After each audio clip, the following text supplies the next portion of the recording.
Hi எஸ் எல்லாருக்கும் happy Pongal. This is day 14 of 100 days challenge. காலையில் எழுந்து சுகர் இல்லாமல் பிளாக் காஃபி குடிச்சிட்டு மாடிக்கு போயிட்டேன். நேற்று போட்ட லெக் ஒர்க் அவுட் சரியான வலி.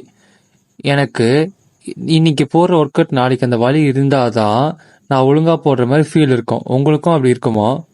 வார்ம் அப் அண்ட் ஸ்ட்ரெச்சஸ் பண்ணிவிட்டு 30 minutes walking and 5 minutes meditation முடிச்சுட்டு பிரேக்ஃபாஸ்ட்டுக்கு bread toast, X and homemade peanut butter சாப்பிட்டு இதாங்க என்னோட பொங்கல் அவுட்ஃபிட். சரி, கோயிலுக்கு போகலான்னு கிளம்பிட்டு வெளியே வரேன். பாட்டி பொங்கலுக்கு காசு கொடுத்தாங்க, அதை வாங்கிட்டு போயிட்டேன். இந்த அவுட்ஃபிட்ல சில போட்டோஸ் அண்ட் வீடியோ ஷூட் பண்ணலான்னு போனேன்.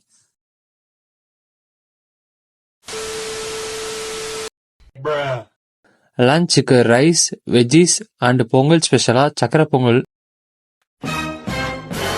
ப்ரீ ஒர்க் அவுட்டுக்கு பனானா அண்ட் ட்ரை ஃப்ரூட்ஸ் சாப்பிட்டுட்டு ஜிம்முக்கு போயிட்டேன். இன்னைக்கு செஸ்ட் டே. புஷ்அப்ல ஸ்டார்ட் பண்ணி machine bench press, Smith machine incline press, cable flies, ஆப்ஸுக்கு ரோப் கன்சஸ் பண்ணிட்டு 52 minutes cardio because of that சக்கரை பொங்கல் சாப்பிட்டதுக்கு. அதை முடிச்சுட்டு வீட்டுக்கு வந்துட்டேன்.